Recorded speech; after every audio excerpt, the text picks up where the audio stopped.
Welcome to On the Couch with Dr. Cami, where healing gets real. I'm Dr. Camelia Straughn, a trauma-informed coach, A.F.A. priestess, and creator of the B.L.I.S.S system. Here, psychology meets spirituality, and every conversation helps you reclaim your voice, your power, and your peace. So get comfortable, take a breath, and let's get into it. Today's conversation: when silence becomes a survival skill, childhood and emotional suppression beliefs. Be in bliss. Our opening reflection. There's a certain kind of silence that doesn't mean peace. It means protection. Many of us learned early that speaking up could make things worse. So we swallowed our truth just to stay safe. There was a time when silence felt like safety. When the sound of my own voice, my truth, felt too dangerous to trust. As a child, I learned quickly that quiet could keep me invisible. And invisibility back then felt like survival. When you grow up in an environment where harm hides behind closed doors, silence becomes the shield you cling to. It's the way you stay safe, even when you're breaking inside.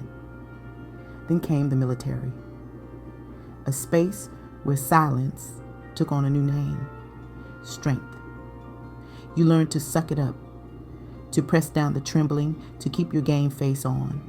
You don't cry, you don't question, you push through. But when the uniform came off, I realized I built a fortress out of silence. One so strong that even love, joy, and connection couldn't get through.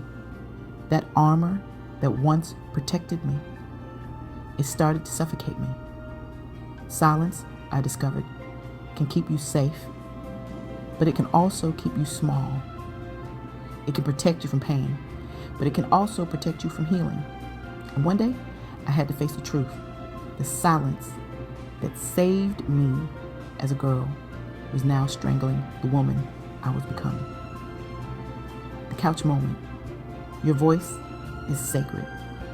When we've lived through trauma, whether it's childhood, military, or domestic, silence stops being a choice. It becomes a reflex. It's not that we choose not to speak.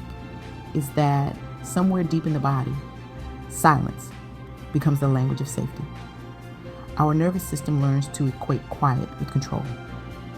It tells us, if I stay quiet, I won't be hurt. If I stay small, I won't be seen. If I don't speak, I can't be dismissed. But what starts as self-protection slowly turns into self-erasure. That's how silence becomes a subconscious belief. One that whispers, my voice doesn't matter, or my story will only cause more pain. And because that belief feels like truth, we carry it into our relationships, our workplaces, our faith, our love. We apologize for existing. We shrink our brilliance to make others comfortable.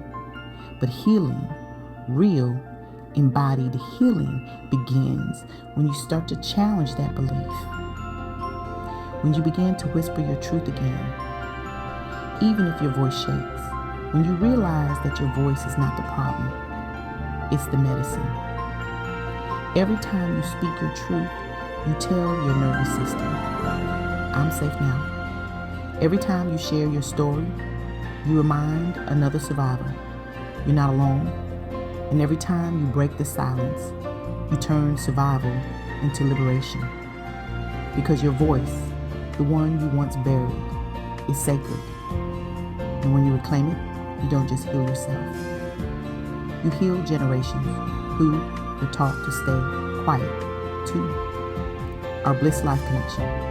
Beliefs, healing the inner narrative. Today's reflection. Prompt. What unspoken truth has been living in your body? Remember, your voice is sacred. When you reclaim it, you don't just speak, you rise. Join me in the Love After Trauma workshop, where we learn how to speak, feel, and love again out loud. Thank you for joining me today. And remember, healing is not about rushing to the finish line. It's about returning home to yourself. If today's conversation spoke to you, share this episode with someone who needs it, or join me inside the Living Life Healed community at drcameliastraughn.com.